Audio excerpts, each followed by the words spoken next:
Hello, everyone. This is Brian Ireland here from Tottenham Away.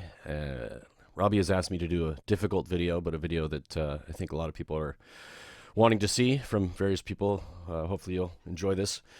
What will Spurs season look like in the 2021-22 upcoming season? There's a lot of factors, a lot of things to take into account, so I'm going to try to roll through them relatively quickly, not bore you with too much, but with giving you sort of a well-rounded my thoughts on what the season will look like. I think it's going to start with what Nuno Espirito Santo's effect will be on the current club or on the current squad. The squad itself right now, as we know, there's a ton of dead wood in there. There's a lot of players that may get a second chance that we don't necessarily want them to. We want them out. Some of them, if they do get a second chance and that second chance turns into something positive, perhaps somebody like a Dele Alli, for instance, may end up becoming the player he once was.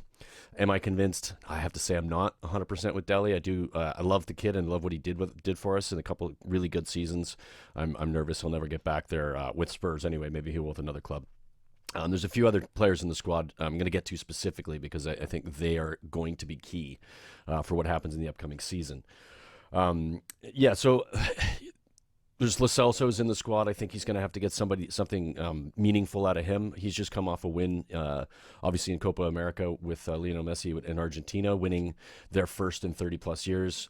A player coming in who's won a trophy is obviously very important. It's going to add to the squad's kind of excitement. I think we all would have thought that would have happened with Harry Kane as well, hopefully, and that's another story we'll get into. Thankfully, we at least have one player who's come in with winning something, and I'm hoping he hits the ground running because I think he's got more to give. Him and Ndombele playing a very similar position, sort of fighting to play that transition role in the midfield and really try to run things. Clearly, they don't really play well together, but I'd like to see Lo Celso come in and have an effect on the squad and do what he can do best because we've seen him in spurts play really well, but other times looks like he's just not really.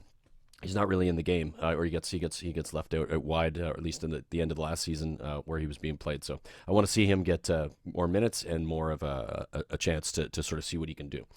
I'll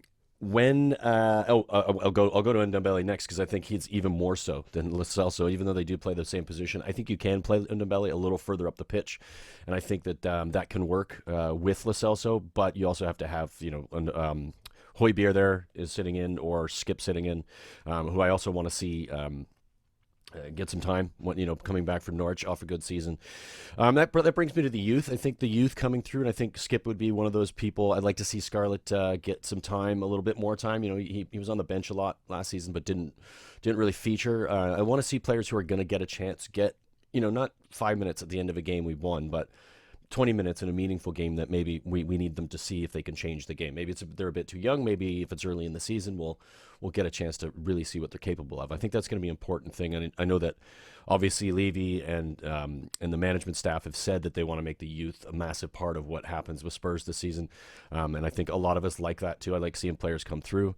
Players like Skip, has been fantastic. I do think players like Winks, though, he kind of needs to go. I loved Winksy before, but didn't really reach the heights. He looked like he had the opportunity to get there, but just didn't quite get there. So, unfortunately, probably going to be one of those deadwood that we're going to have to see leave.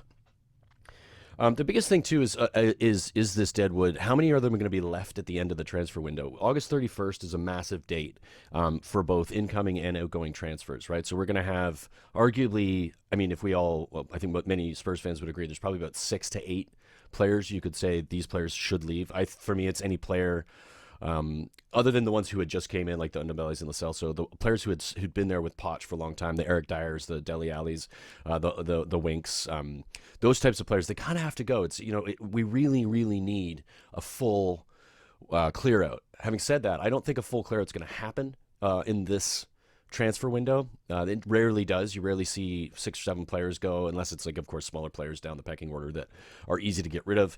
The current transfer market is quite difficult to get rid of players for a valuable price. We know Levy doesn't like to sell he likes to sell, but he likes to sell it for a price that is often unrealistic and not good for us trying to do what needs to be done when it comes to getting players out and getting players in. It'll be interesting to see what Paratici does with this because I do believe he's become a massive part of what's going to happen as far as who we can bring in as well. So you're going to have these players that need to go out, 6 or 7 of them.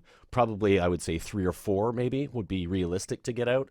And then you've got to replace them. You got to replace them with quality. And so it really comes down to that it's hard to say what's going to happen next season until we know what's going to happen with the ins and outs. So for me, we can maybe come back to this. We'll have another conversation about it. What do we know? Do we think now after the transfer window is closed on August 31st? Because the ins and the outs are going to matter the most. And who Paratici can bring in for Nuno to bring into the squad and have an effect on the squad relatively quickly if we're going to see a change, because it needs to happen fast. You can't just you can arguably going to have to, because we've seen it with the Lamellas of the world. Takes them 2 seasons to acclimatize.